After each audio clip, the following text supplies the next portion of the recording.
All right, so today I'm here again. I came with my two PA as usual, Sasha and Kera. That means matter serious. You understand? So you should better listen. There's something happening in Nigeria that I don't really understand. Nigerian soldiers, Nigerian military as a whole, the indiscipline is too much. Okay, the indiscipline is too much. To some very large extent, I went to one of the barracks and one of the retired barracks estate also. Only for me to notice that the streets were also named after captains, colonels, even lieutenants, as small as the rank is, were having streets named after them. But I did not see any Sergeant so so so street or Corporal so so so street. Like, do you mean that these guys, these other ranks, have never contributed to Nigerian Army's growth? Because it don't make sense now. How do we have a system in Nigeria that only rewards those that are privileged in this world? All the presidents we've had, all the ministers and governors we had were people that have by chance become commissioned officer before or related to commissioned officer in the First and Second Republic. So you mean that since the history of Nigeria and insurgency and all form of fights, we've not had any other rank do so much in the military that stadiums or institutions can be named after them? Rather, we are naming institutions and occasions and events and roads after people that we know are criminals. You know, I don't criticize, but they are criminals. With the fall of Melami, I think it's now permitted for any Nigerian to look at Nigerian politicians that have ruled this country and call them criminals to some extent. I see the beauty Wike is doing in the country, even though many people still accuse him of corruption, and I don't know how guilty he could be.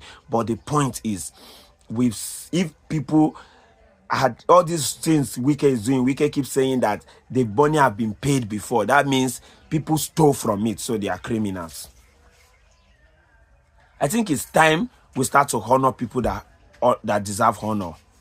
And for those people that don't deserve honor, we have green book and red book in this country where we write your name. It's not about coming to Nigeria and stealing and knowing that you go free. Once you take a public office and you abuse public office, unlike China that kills you, we put your name in the red book. You and your children suffer for it.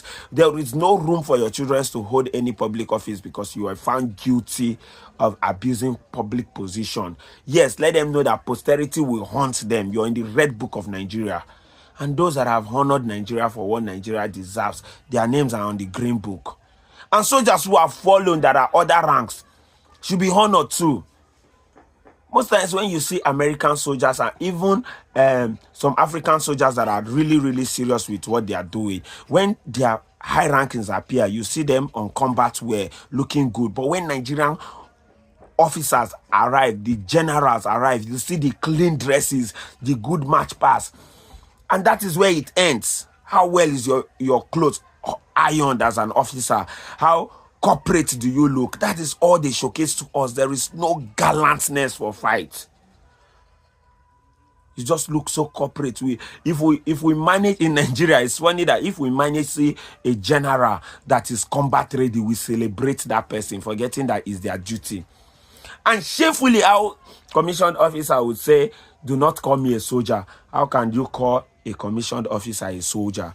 My dear, you're a soldier first before you become an officer. A soldier is not an army. A soldier can be Navy, Air Force, even civilian. So long as you're war ready, you're combat ready, you're a soldier.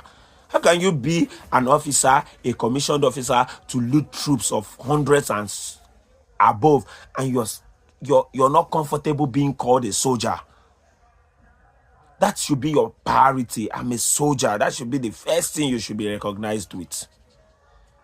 Say they are calling you a rank associated with other rank. It's so shameful. I say Kera is angry, self. You can see she's backing. She's agitated at how you guys handle Nigeria. It's fine. But my proposal is this. Let's start honoring those who honor you and cursing those who curses you. Okay, let the National Assembly move for the approval for green and red book where we put the bad list. It happens in secondary school. It happens in NYSC camp. It's happening. It should happen nationwide. Let's know those people that spoiled Nigeria and let posterity hold them. Not that if you have hold any office, we'll just call you a good man.